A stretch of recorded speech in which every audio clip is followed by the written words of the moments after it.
Welcome, dear viewers. Today, my topic is challenges to political parties.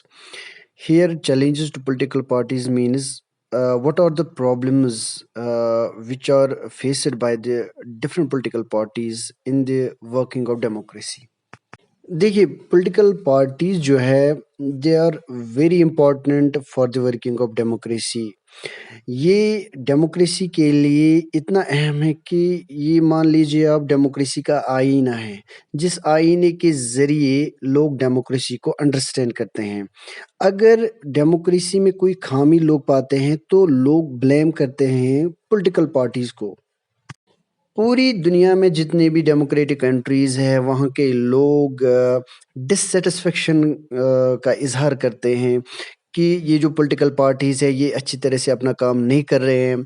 तो यही dissatisfaction और criticism को मद्देनज़र रखकर हम कह सकते हैं कि पॉलिटिकल पार्टीज़ की चैलेंज जो है वो 4 है। अगर इन 4 चैलेंजेस पे पॉलिटिकल पार्टीज़ ने अच्छी तरह से चैलेंजेस इन प्रॉब्लम्स को फेस किया और ओवरकम किया, तो हम कहेंगे कि ये जो पॉलिटिकल पार्टीज़ है they are effective instruments of democracy. पहला चैलेंज है lack of internal democracy within the political parties. इसका मतलब ये है कि जितने भी डेमोक्रेटिक कंट्रीज़ है पूरे वर्ल्ड में और वहाँ पे जितने भी पॉलिटिकल पार्टीज़ हैं, उन पॉलिटिकल पार्टीज को कंट्रोल सिर्फ एक या कुछ लीडर्स करते हैं। There is concentration of power in one or a few leaders at the top. यानी कि जितने भी आम मेंबर्स होते हैं किसी भी पॉलिटिकल पार्टी के, उनको पता ही नहीं होता है कि पार्टी में क्या चल रहा है और उस पार्टी के पॉलिटिकल डिसीजंस में उनका कोई हिस्सा ही नहीं होता है, बल्कि उन पॉलिटिकल पार्टी के डिसीजंस में सिर्फ कुछ लोग फैसला लेते हैं। दे एज्यूम पैरामाउंट पावर और बाकी जितने भी होते हैं वो as simple members of the party होते हैं। लैक ऑफ इंटरनल डेमोक्रेसी का मतलब ये भी है कि पॉलिटिकल पार्टीज ना ही मेंबरशिप रजिस्टर करते हैं, यानी कि मेंबरशिप का रिकॉर्ड नहीं रखते हैं और साथ-साथ में ऑर्गेनाइजेशनल मीटिंग्स भी नहीं करते हैं और अपने हेड को चुनने के लिए इंटरनल इलेक्शंस भी रेगुलरली नहीं करते हैं। बल्कि इसके बरअक्स हम देखते हैं कि जो टॉप लीडर्स होते हैं उनकी पर्सनल लॉयल्टी की तरफ ज़्यादा ध्यान दिया जाता है।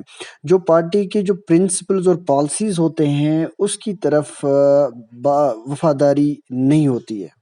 सेकंड प्रॉब्लम और चैलेंज टू पॉलिटिकल पार्टीज जो है वो हम कहेंगे डायनास्टिक सक्सेशन। इसका मतलब ये है कि पॉलिटिकल पार्टीज में जितनी भी टॉप पोजीशंस हैं they are controlled by members of one family only और बाकी जितने भी पॉलिटिकल पार्टीज के आम मेंबर्स होते हैं ये उनके साथ बिल्कुल गलत है और ये हम कहेंगे this is also bad for democracy.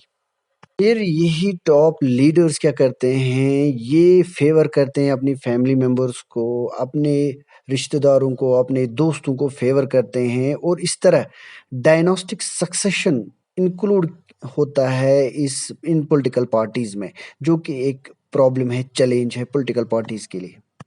One more challenge of political parties is growing role of money and muscle power in political parties।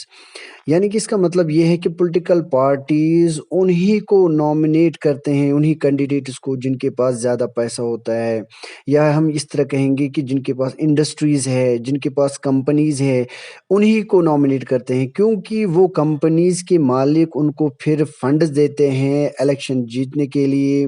Political parties ऐसा क्यों करते हैं? क्योंकि पॉलिटिकल पार्टीज़ का ज़्यादातर फ़ोकस होता है इलेक्शन में जीत हासिल करना। तो वो ज़्यादातर शॉर्टकट्स अपनाते हैं इलेक्शन को जीतने के लिए। इसीलिए वो इन ऐसा मनी और मसल पावर का इस्तेमाल करते हैं। One more challenge of political parties is that the political parties do not offer a meaningful choice to voters। इसका मतलब ये हुआ कि आज जितनी भी डेमोक्रेटिक कंट्रीज़ हैं उनमें जितने भी पॉलिटिकल पार्टीज़ हैं, उन पॉलिटिकल पार्टीज़ के बीच में कोई ख़ास आइडियोलॉजिकल डिफरेंसेस नहीं है। जिन आइडियोलॉजिकल डिफरेंसेस को मद्देनज़र रखकर वोटर जो है वो अपनी चॉइस का इजहार कर सके। मिसाल के तौर पर ब्रिटेन में लेबर पार्टी और कंजर्वेटिव पार्टी है। इनके बीच में कोई आइडियोलॉजिकल डिफरेंसेस नहीं हैं, बल्कि हम देखते हैं कि बुनियादी एस्पेक्ट्स पे वो मुत्तफिक हो जाते हैं, और फ़र्क सिर्फ दोनों करते हैं कहाँ पे, कि कैसे पॉलिसीज़ बनाई जाए और कैसे इम्प्लीमेंट की जाए, जो कि कोई ख़ास चॉइस नहीं है वोटर्स के लिए। थैंक्स।